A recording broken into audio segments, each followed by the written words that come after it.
Hello friends, welcome back to my channel. Are you craving for something royal and creamy? Try this white mutton korma, a Mughalai delicacy made with tender mutton, yogurt, almonds, cashews and cream, and this is very rich and flavorful. So let's see how to do this. We start by marinating half kg of tender mutton in 1 teaspoon of ginger garlic paste, half teaspoon of pepper powder, pinch of salt, 1 cup of fresh yogurt and mix well and let it rest for half an hour for that melt in mouth flavor. Take a pressure cooker, add whole spices, half teaspoon of jeera, 4 slit green chilies and 2 finely sliced onions and saute till golden brown. Now add 1 teaspoon of ginger garlic paste and cook till the raw smell goes.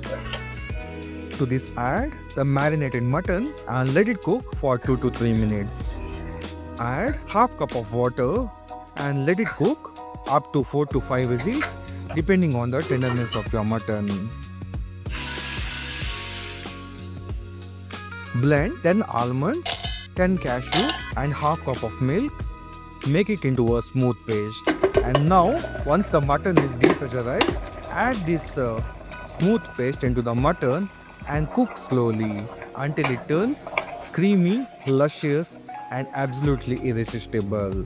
Add fresh cream, garnish with fresh coriander and serve hot with naan or fragrant basmati rice. This white mutton korma is pure Mughalai magic on a plate.